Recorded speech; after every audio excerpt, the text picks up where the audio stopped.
কি পরিণাম হবে যারা খোঁটা দেবে, খোঁটা দেবে। মুসলিম শরীফের হাদিস, আবু জার রাদিয়াল্লাহু তাআলা আনহু তিনি বর্ণনা করতেছেন, কিয়ামতের দিন। বলেন তো কোন দিন? এই বাবুরা কথা বলো না, তোমরা একটু আমার দিকে নজর দাও, খেয়াল করো।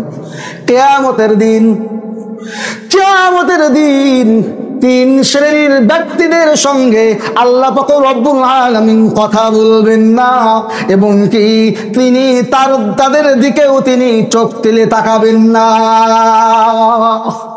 চিন্তা করেছেন, কিয়ামতের দিন তিন শ্রেণী ব্যক্তির সঙ্গে আল্লাহ তাআলা কথাও বলবেন না, আবার ঘুরেও তাকাবেন না, দয়া করবেন না, অনুগ্রহ করবেন না। তিন শ্রেণীর ব্যক্তি কারা শোনার দরকার আছে না নাই? শুনবেন তো ইনশাআল্লাহ। এবার আসুন, এক নম্বর কি? এক নম্বর হলো ওই ব্যক্তি যারা দান করলো, দান করার পর খোঁটা দিল, কষ্টের কথা তাদেরকে কষ্ট দিল, অনুগ্রহের কথা বলল। ওই সেই দিন তুমি খেতে পাচ্ছিলে না, সেই দিন তুমি বিপদে ছিলে, আমি তোমাকে দান করেছি, আমি তোমাকে টাকা পয়সা দিয়ে উদ্ধার করেছি, আজকে কেন তুমি আমার উপকার করে দেবে না? এইরকম এই ধরনের খোঁটা দেওয়া যাবে না। আর খোঁটা যারা দিবে তাদের সঙ্গে আল্লাহ পাক রব্বুল আলামিন কথা বলবেন না, এবং কি তাদের দিকে তাকাবেন না। দুই নম্বর ব্যক্তি কারা? দুই নম্বর ব্যক্তি ওই মানুষগুলো, ওই ব্যক্তিগুলো কোন ব্যক্তি?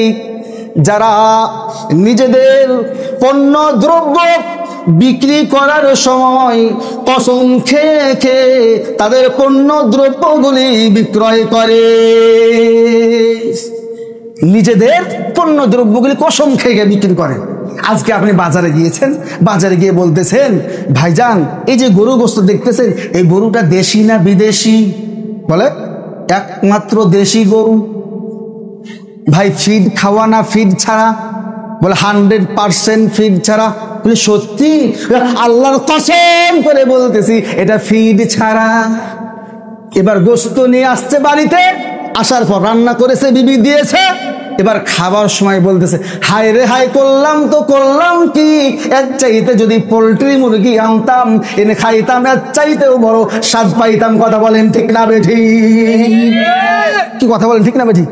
এইরকম মিথ্যা কসম করে করে শুধু গোশত না, মাছ বলেন, বিভিন্ন পণ্য দ্রব্যগুলি কসম খেয়ে খেয়ে খেয়ে খেয়ে বিক্রি করে।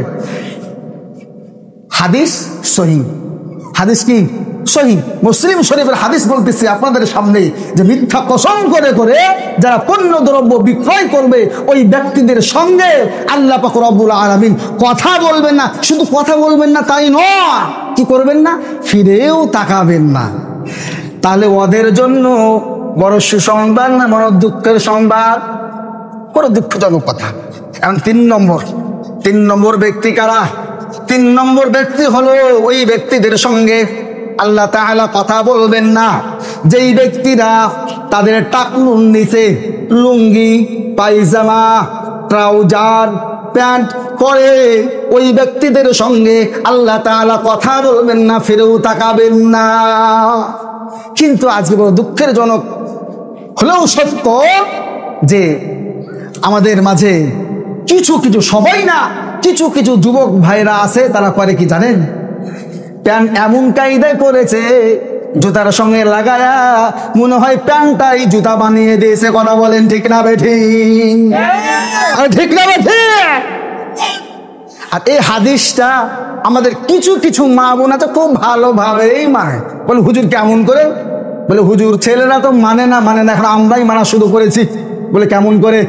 মেয়েদের দেখবেন তারা সালোয়ার পরে, ডিভাইডার পরে, জুস বলে, চুস বলে, যাহা কিছু আছে পায়জামা পরে, তারা টাকনুর ওপরে পরে। কথা বলেন ঠিক না ঠিক? আর টাকনুর 4 আঙ্গুল ওপরে পরে। আবার কোন মহিলা আছে দেখবেন 4 আঙ্গুল নাই, আধা হাত, 1 বিদ্যা ওপরে পরে, আবার একটা ফাড়া রেখে দেয়।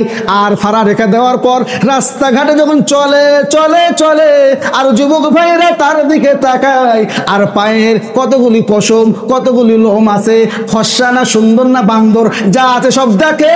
আর দিলের মধ্যে, অন্তরের মধ্যে ওই যুবকরা কুমন্ত্রণা খাটায় আর গুনাহ করে, ওই ব্যক্তিদের জন্য আল্লাহ পাক রব্বুল আলামিন দিয়েছেন বড় দুঃখের কথা। কথা বলেন ঠিক না বেঠিক? হাদিসটা কাদের জন্য? ছেলেদের জন্য। কোনটা?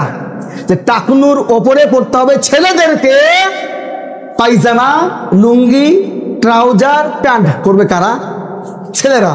আর মেয়েদেরকে পড়তে হবে কোথায়? পায়ের তলা থেকে নিয়ে মাথার চাঁদি পর্যন্ত হচ্ছে মেয়েদের সদর। কথা বলেন ঠিক কিনা? আমি বলতে চাই আমার মা বোনদেরকে, ও আমার মা বোনেরা, আজ থেকে শিক্ষা নেন। যদি এইরকম এই ধরনের কার্যকলাপ করে তাহলে আল্লাহ তাআলা আপনার দিকে তাকাবেন না, কথাও বলবেন না। কথা বলেন ঠিক না বেঠিক?